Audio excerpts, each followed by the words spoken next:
لو أنزلنا هذا القرآن على جبل لرأيته خاشعا متصدعا من خشية الله.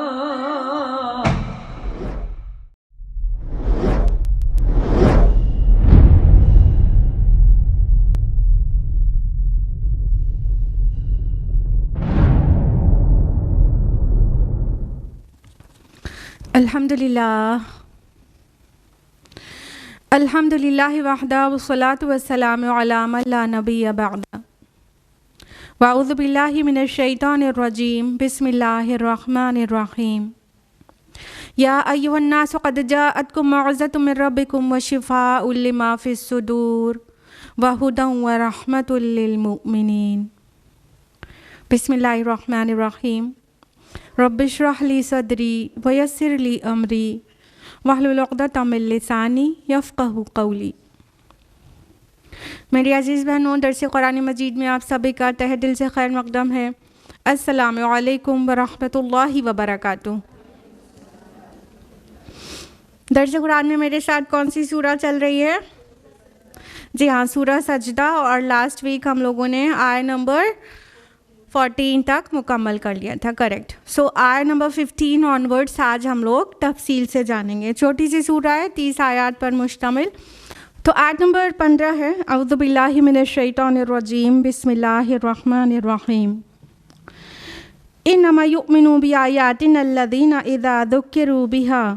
ہماری آیات پر ایمان رکھنے والے تو وہی لوگ ہیں کہ جب ان کے ذریعے انہیں نصیحت کی جاتی ہے، خروا سجدا وسبحوا بحمد ربهم وهم لا یستکبرون، تو وہ سجدے میں گر پڑتے ہیں اور اپنے پروردگار کی حمد کے ساتھ تسبیح بیان کرتے ہیں اور وہ تکبر نہیں کرتے. سب سے پہلے تو یہ جان لیں یہ آیت سجدہ ہے، لہٰذا گھر جا کر سجدہ تلاوت کر لیں. تو سورہ سجدہ کی آیت نمبر 15 میں اللہ سبحانہ و تعالیٰ ایمان والوں کے کچھ اوصاف بیان کر رہے ہیں، کیونکہ یہ ان کنٹراسٹ ہے with the people of hell. جہنم کے لوگ کو کیا سزا ہوگی، اس کے بعد جنت میں جانے والوں کی کیا صفات ہیں، اور اس کے ایمان والوں کی کیا صفات ہیں، اس کا بیان کیا جا رہا ہے. تو اللہ تعالیٰ فرما رہے ہیں کہ ایمان والے تو وہ لوگ ہوتے ہیں کہ جب انہیں اللہ کی آیات کے ذریعے نصیحت کی جاتی ہے تو وہ سجدے میں گر پڑتے ہیں. مطلب کہ پہلی بات تو یہاں پر آیات بھی آیاتنا جو آیا ہے، آیات مختلف معنی میں ہے کہ اللہ کی آیات ایک تو کتاب کی آیات جیسے قرآن حکیم یا اس سے پہلے کی جو کتابیں ہیں اللہ سبحانہ و تعالیٰ کی وہ، اور اس کے علاوہ آفاق، انفس اور مختلف برہان، دلیل جب وہ پیش کر کے مومنوں کے سامنے انہیں کوئی نصیحت کی جاتی ہے یا کوئی ریمائنڈر ملتا ہے، ذکروا بہا کہا گیا نا، ذکروا، تو ذکر ریمائنڈر کو بھی کہتے ہیں، ذکر نصیحت کو بھی کہتے ہیں. تو جب بھی انہیں اللہ کی آیات کے ذریعے نصیحت کی جاتی ہے تو وہ کیا ہوتا ہے، وہ مومنوں کی حالت کیسی ہو جاتی ہے، ان کے اوپر لرزاں طاری ہو جاتا ہے، اور وہ لرزاں ایسا طاری ہوتا ہے کہ وہ گر پڑتے ہیں. یہاں پہ خروا آیا ہے نا، خروا سجداً، وہ سجدے میں گر پڑتے ہیں. خروا کا معنی ہوتا ہے آواز کے ساتھ گرنا، جب گرنے میں آواز ہوتی ہے اس کو خروا کہتے ہیں. تو خروا وہ گر جاتے ہیں آواز کے ساتھ، مطلب وہ ٹھہر نہیں پاتے ہیں، ان کے جسم پگھلنے لگتے ہیں اور وہ سجدے میں گر جاتے ہیں. کہنے کا مطلب اللہ تعالیٰ کی حمد اور تسبیح کے بیان میں ان کا پوسچر اتنا ہمبل ہو جاتا ہے کہ وہ سر کے بل سجدے میں چلے جاتے ہیں اور اللہ سبحانہ و تعالیٰ کی حمد اور تسبیح بیان کرتے ہیں. اللہ سبحانہ تعالیٰ کی سبھی مثبت صفات کا بیان اس کی تعریف، اس کا شکر اور اس کی تمام مثبت پازیٹیو ایٹریبیوٹس کا بیان حمد کہلاتا ہے۔ اور تسبیح اس چیز کو کہتے ہیں کہ اللہ تعالیٰ ہر ایک نقص سے، ہر ایک کمی سے پاک ہے، مبرہ ہے، منزہ ہے۔ تو ہر نیگیٹو ایٹریبیوٹ، نیگیٹو ایسپیکٹ کا ڈینائل تسبیح کہلاتا ہے۔ تو جب انسان سجدے میں جاتا ہے تو نماز کے اندر بھی سبحان ربی الاعلیٰ کہتا ہے نا، پاک ہے میرا رب جو سب سے اونچا ہے، بہت اونچا ہے۔ تو اللہ تعالیٰ کی حمد اور تسبیح کا بیان وہ لوگ ہی کرتے ہیں جو اپنے کو بڑی چیز نہیں سمجھتے، اللہ کو بڑی چیز سمجھتے، لا یستکبرون، وہ تکبر نہیں کرتے، یعنی کہ جو سجدے میں نہیں گرتا وہ اپنے کو بڑی چیز سمجھتا ہے، جو نمازیں نہیں پڑھتا وہ اپنے کو بڑی چیز سمجھتا ہے اور اللہ کے آگے میلٹ نہیں ہوتا، وہ اللہ کے آگے ہمبل نہیں ہوتا۔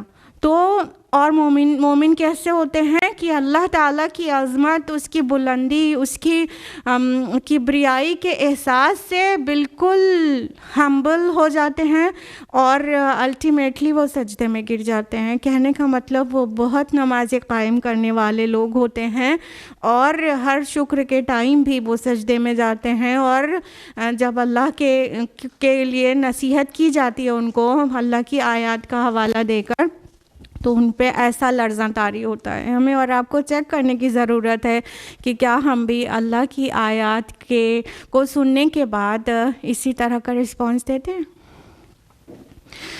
تتجافى جنوبهم عن المضاجع، ان کے پہلو بستروں سے الگ رہتے ہیں۔ یدعون ربهم خوفا وطمعا، وہ اپنے رب کو پکارتے رہتے ہیں خوف اور امید کی کیفیت میں۔ ومما رزقناهم ينفقون، اور جو کچھ ہم نے انہیں دیا ہے اس میں سے خرچ کرتے ہیں۔ اب ان کی مزید صفات بیان ہو رہی ہے۔ اللہ تعالیٰ فرما رہے ہیں کہ یہ مومن لوگ جن کی اللہ تعریف میں فرما رہے ہیں کہ ان کے پہلو بستر سے الگ رہتے ہیں۔ کہنے کا مطلب یہ نہیں کہ پوری رات وہ نمازیں پڑھتے ہیں، نہیں، اسلام ہمیں آن دا ہول دیکھنا ہے کہ نبی صلی اللہ علیہ وسلم کا کیا طریقہ تھا اور قرآن مجید کی تمام آیات کیا کہتی ہیں۔ ان کے پہلو بستر سے الگ رہتے ہیں کا مطلب رات کا کچھ حصہ وہ ضرور اپنی نیند کو قربان کر کے اٹھ کھڑے ہوتے ہیں اور تہجد کی نماز میں کھڑے ہو جاتے ہیں اور اللہ تعالیٰ کو یاد کرتے ہیں تنہائی میں۔ اور سورہ فرقان میں عباد الرحمن کی صفات کے بیان میں آیت نمبر 64 میں فرمایا والذین یبیتون لربہم سجدا وقیاما، ان کی راتیں سجدے اور قیام میں بسر ہوتی ہیں۔ یعنی اللہ تعالیٰ رات کی عبادت کرنے والوں کی تعریف فرما رہے ہیں اور ان کا ذکر اس انداز میں کر رہے ہیں کہ ہمیں اور آپ کو اس کا مصداق بننے کی ضرورت ہے، کیونکہ جو انسان کسی سے محبت کرتا ہے اسے تنہائی میں تو ضروری ملنا چاہتا ہے نا۔ جس سے بہت زیادہ محبت کرو، بہت زیادہ، پھر سب کے بیچ میں اسے ملتے رہو تو کہاں ہی دل بھرتا ہے۔ دل کرتا ہے نا کہ اکیلے میں ضرور اس سے ملاقات ہو، اکیلے میں اپنے دل کی بات دل تک اترنے والی باتیں ہوں۔ تو یہ کیسی محبت ہے اللہ تعالیٰ سے کہ ہم اللہ سے بہت محبت کرنے کا دعویٰ بھی کریں اور اس کے ساتھ تنہائی اختیار نہیں کریں۔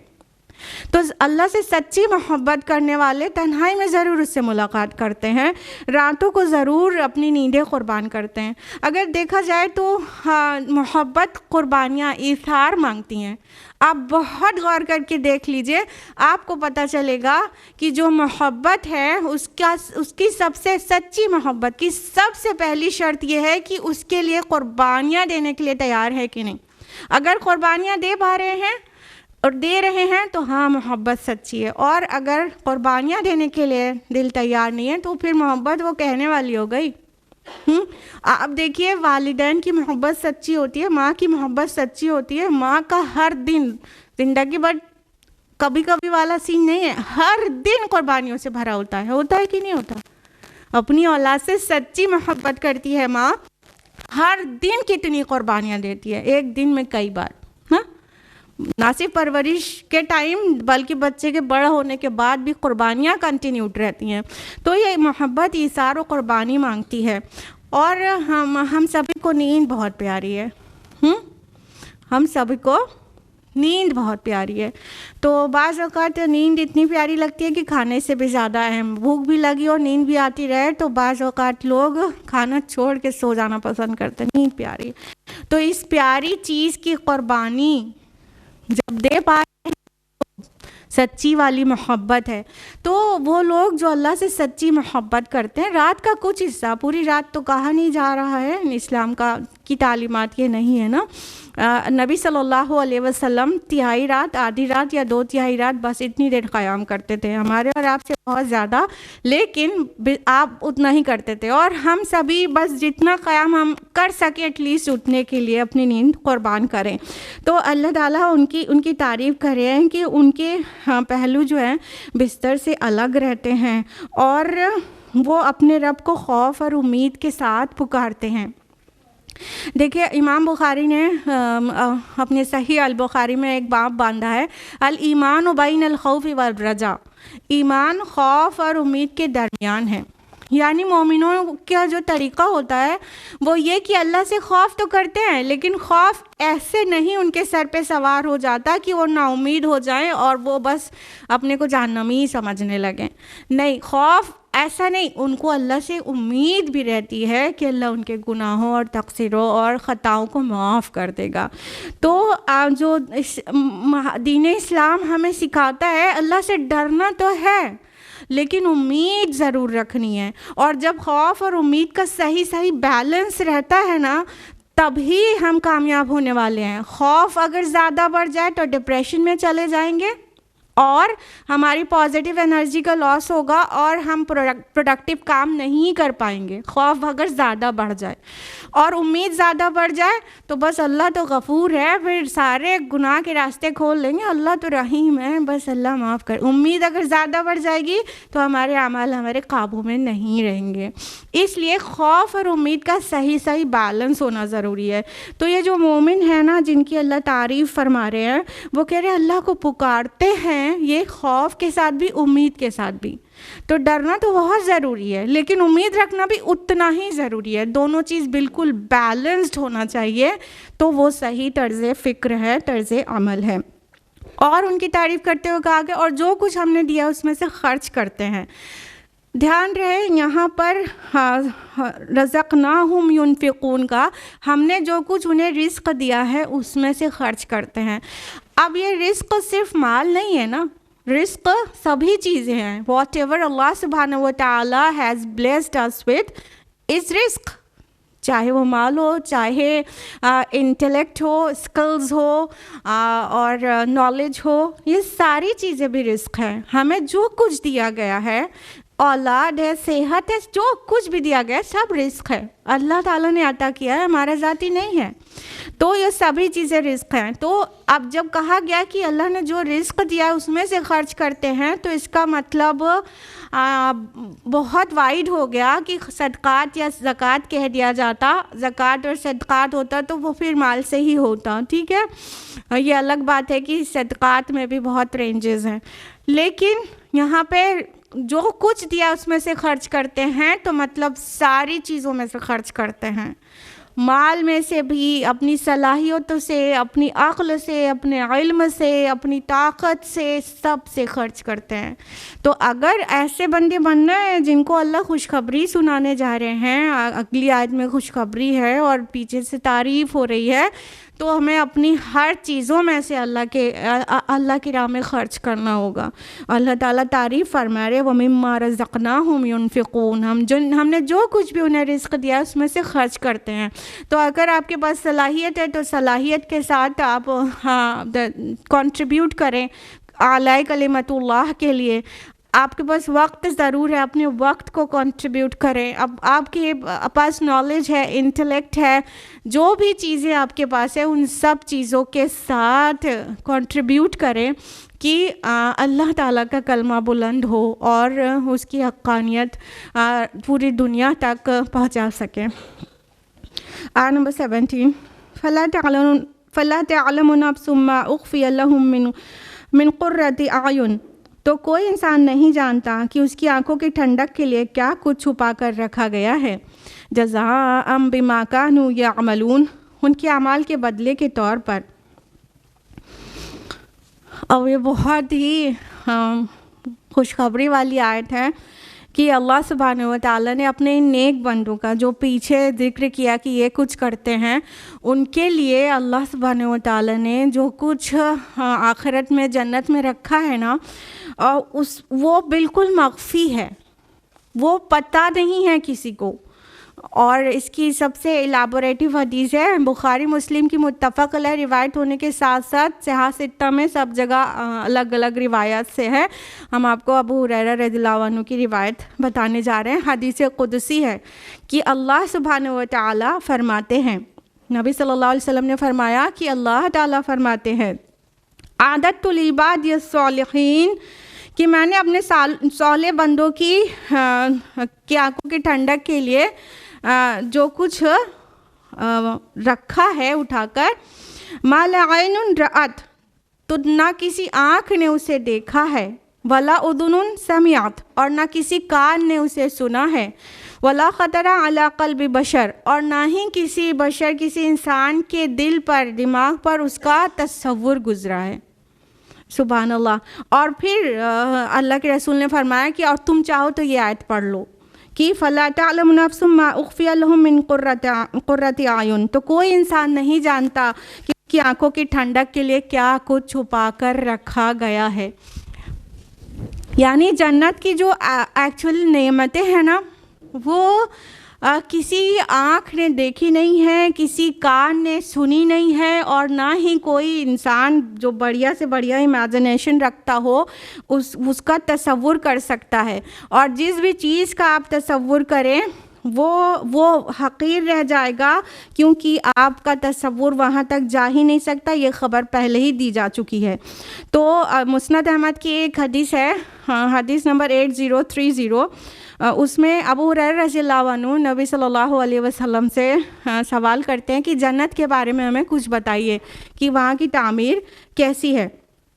تو نبی صلی اللہ علیہ وسلم نے فرمایا کہ وہاں کی ایک اینٹ سونے کی ہے اور ایک اینٹ چاندی کی، اس کا گارا خالص مشک ہے، اس کی کنکڑیاں موتی اور یاقوت ہیں، اور اس کی مٹی زعفران ہے. جو شخص اس میں داخل ہوگا وہ ہمیشہ نعز و نعم میں رہے گا اور کبھی تنگ نہ ہوگا، ہمیشہ اس میں رہے گا، کبھی اسے موت نہ آئے گی، اس کے کپڑے کبھی پرانے نہیں ہوں گے، اور اس کی جوانی کبھی ختم نہیں ہوگی.